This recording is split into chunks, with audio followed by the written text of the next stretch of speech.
Hey, time for a new topic of Ryan on Gaming. This one comes from C. Lunsford. How about Orion on Gaming about the PlayStation Plus lineup? The games for May were just announced, and there seems to be a split about whether or not people like the games. A lot of people feel they are getting cheated since they aren't giving out AAA games. Now, I know you're thinking right off the bat, the May PlayStation Plus games, how old is this comment? It's pretty old, I know. Just so you guys know, when I do Ryan on Gaming, if you submit topics, I'll usually just screenshot it, so like I'm using it, in the video. I put all the topics in a folder. I have a huge folder with all of your topics, and whenever I get into recording, I just click one and I'll just start doing it. So that's why some of these are like really, really old, but that's why I keep telling you guys, I will get to your topic at some point if I like it. Trust me, I will screen cap it and I will get to it at some point. Anyway, this is a good topic because it goes right into one of my favorite things, which is that people consistently bitch about things because they're not, people are super entitled and they're not getting what they want. People are little whiny little babies. But let's maybe be a little bit more serious about it. The games for PlayStation Plus, why they aren't AAA sometimes, things like that. This is right into the heart of when PlayStation Vita got PlayStation Plus and it wasn't getting AAA games for free, and it was the same discussion. I told you guys on LTPS when this was kind of a thing. Well, it's Sony can't give away AAA games right off the bat on PS Plus for Vita. There's a reason why PS Plus wasn't on Vita for at least a year and a half, 2 years. The system needs to build a games library first. Otherwise, Sony's going to be able to give you every free game in 3 months. The system needs to build a library first, which is why PS4 didn't get it right off the bat.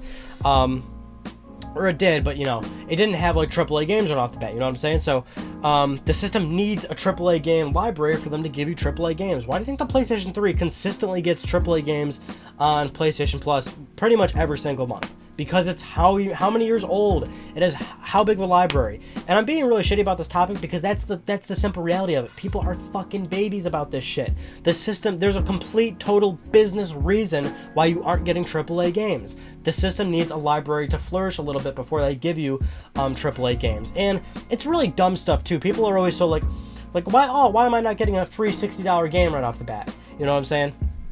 Sony has to pay for every single title. Clearly, they're going to let a AAA game mature a little bit. They're going to let it be on the market a little bit. They're going to let the game get affordable in a sense, to where it drops price to $10, $20, $30 or something like that. They're not going to, but typically they're not going to give you a brand new retail game for free right off the bat. Sony pays for every single PlayStation Plus game on the network. So when you're downloading a PS Plus game for free, Sony has actually paid for it. They're giving the developer, and it's the terms of PlayStation Plus are quite different from what it seems for every developer. Every contract and deal with that Sony makes with the developers seems to be different, or every publisher too.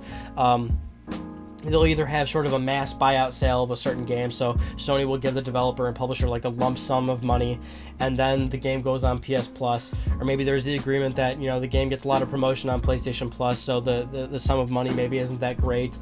Maybe Sony pays per title that's downloaded, so Sony's only paying for every time the game is downloaded on PlayStation Plus. But what I'm saying is Sony pays for those games. So when you're looking at the fact that PlayStation Plus is a mere $50 a year, if you download 4 or 5 games out of the entire year, you've likely already made your money back.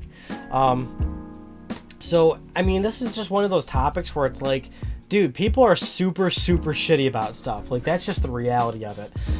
People expect way too much. People feel super entitled, and people don't get that this is still a business, and there's a very valid reason as to why you don't get AAA games right off the bat, or you don't get them often or something. But even still, people like to argue the quality of games. Even if it's AAA, they go, "Oh, they're not good games." Now I haven't scientifically looked into this, but I know right off the top of my head, for the years that PlayStation Plus has been available, and my memory of every single month of every single game, I can tell you right off the bat, they have offered more good games than bad games. Objectively speaking, in terms of reviews and aggregate scores, they have offered decent to good games. It's not often Sony offers a bad game on PlayStation Plus, and that's part of quality control. That is something Sony does. Sony does have quality control. A good example of where Sony doesn't have quality control is PlayStation Mobile, which right now PlayStation Mobile is pretty much dead.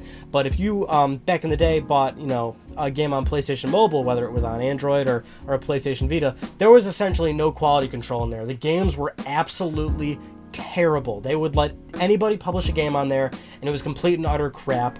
And I have tons of old reviews for PS Mobile that you can go look at. You can see those games, and you can see how terrible they are. The reality is, if you're a PlayStation Plus subscriber and you're not happy with the games they're giving you, unsubscribe. Turn off your auto renewal. Don't get it again. If you're on PS4, sorry. If you want to keep playing online, you gotta pay for it. That's just the reality of it. I don't know what else to tell you. I will agree it absolutely is crap that they're like requiring it on PlayStation 4 to play online. Even if you don't want the free games, even if you don't want the fact that it's a reward service, it is kind of crappy in that manner. But I don't know. I always look at these things from a business perspective. I think it's sort of fair business practice. It makes, well, not fair business practice, but it's just one of those things where I can see why Sony does it.